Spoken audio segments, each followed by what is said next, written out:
Absolutely. Uh, I think there's another thing. You're asking why didn't it happen in America. I think there was a problem with the name. There is a physicist from the University of Utah, no, from Brigham Young University, who's a very capable physicist, who gave it the name because he thought he saw neutrons.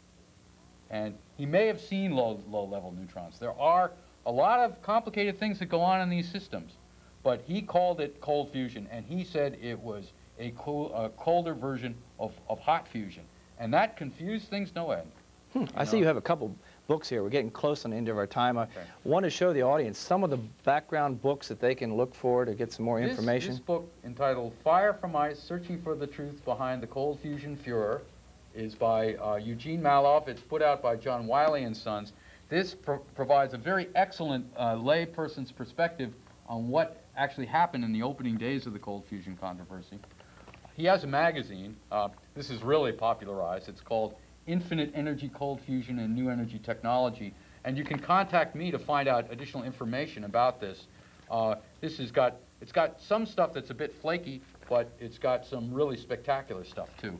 Could you give them your phone number too? Right. We'll put it up on the screen for the audience so they can also see this. You can contact me directly, or you can contact both of us through 703-536-4427. We also have email addresses that we'll put up on the screen the email address. And you have a last book that's on. Now, finally, for the more expert people, this is just an example. The American Nuclear Society puts out a journal entitled Fusion Technology that has peer-reviewed work in the area. The transactions of fusion technology from December 1994 is especially interesting because it's got the conference proceedings from the 4th International Conference and some very interesting stuff by Julian Schwinger, who was a very famous physicist who was involved with this. We know for the audience they may not be able to understand everything we're talking about here, but certainly from my perspective, this is something that we should be looking forward to, that we should be investigating in. If we can actually run our houses on a gallon of water per year, and it's possible, then the government should get more excited. Private industry should get more excited about this. It sounds like it's going. I think there's just been a problem with information exchange.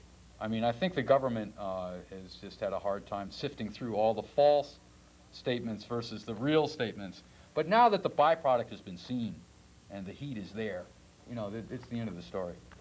Sounds like we need some more further research, and I really appreciate the both of you coming here and telling our audience all about the cold fusion. And if we get a lot of response, we might be able to bring you back and discuss a little more in a future date.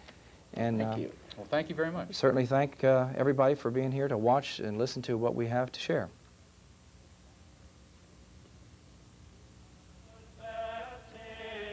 Over 10 minutes.